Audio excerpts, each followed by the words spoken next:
what did you get from the film Twisters?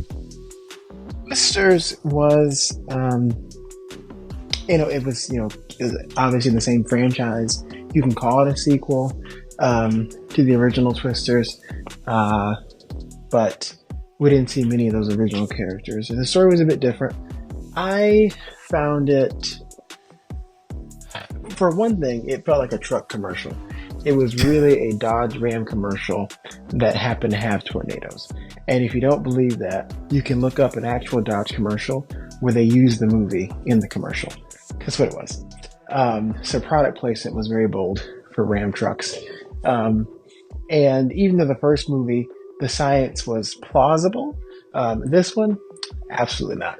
The idea of stopping a tornado with sand, with wheat, or whatever it was, I just feel like if that was possible, we would have been there a long time ago. If you just, for one, predict tornadoes, and two, literally stop them, a fool's errand. And the ending kind of felt like Ghostbusters, like, we're going back out there. Like, you can't fight tornadoes. But that's what they want you to believe. Yeah, I thought I was the only one who felt this way. It was very hard to wrap my mind around the whole premise of this whole film. And people really like this movie for some reason. But just the premise of this, them going out there trying to wrangle these tornadoes or stop them, put moisture in the air to change the atmosphere or something like that. Yeah. That mumbo jumbo stuff. I'm just like, this is just ridiculous. It was very hard for me to get on board with this film. Moisture in the air so the wheat swells up just enough. just right from the beginning. This film. Yeah, and storm chasing is fun. It looks fun, storm chasing. But chasing it makes sense. Stopping it does not. And nor does lighting a firecracker in a tornado. But also chasing it also would kill you. And the some of the two main characters, they've seen this firsthand. Like, they have like a time when they're in, I think, high school, and they're young and dumb and don't know any better. I mean, they kind of do, but still, right, gonna be stupid. And they end up chasing the storm, just hoping for like some big prize, like $1,000, thinking that's a lot of money just to risk your life.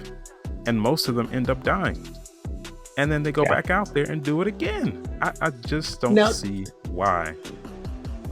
Now, granted, the main character was scarred. She's like, that's my old me. I don't do that anymore. Tight, but she's dragged back in.